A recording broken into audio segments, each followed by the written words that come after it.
दोस्तों कल मेरी कस्टमर से बात हो रही थी टर्म इंश्योरेंस के बारे में। मैंने उनसे कहा कि सर आपने टर्म इंश्योरेंस का पॉलिसी लिया हुआ है, उसके अंदर चेक कर लीजिए क्रिटिकल इलनेस का राइटर है या नहीं है।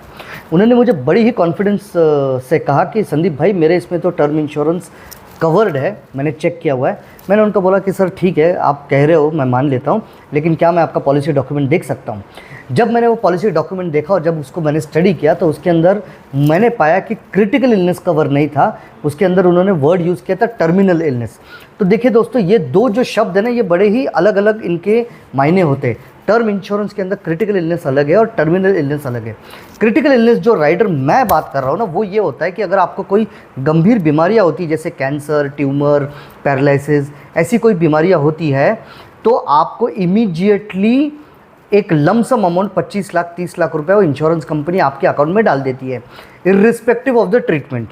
वेयर एज टर्मिनल इलनेस का जो मतलब होता है वो ये होता है कि भाई अगर आप इतने गंभीर तरीके से बीमार हो जाए कि डॉक्टर लिख के दे, ध्यान रखना, डॉक्टर लिख के दे कि आप 6 महीने से ज़्यादा ज़िंदा नहीं रहने वाले हो, तब वो टर्मिनल इलनेस में गिना जाता है और तब आपको वो पैसा मिलेगा।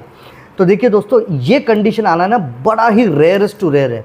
ठीक है, अगर वो भी आती है तो वो फ़ायदे की बात है, लेकिन क्रिटिकल इलनेस होने के चांसेस बहुत ज़्यादा है।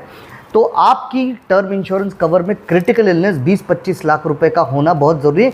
आपने जो पॉलिसी ली हुई है ना, उसके अंदर चेक कर लीजिए, क्योंकि ऑनलाइन वाले पोर्टल हमेशा आपको कंफ्यूज करते हैं टर्मिनल इलनेस और क्रिटिकल इलनेस।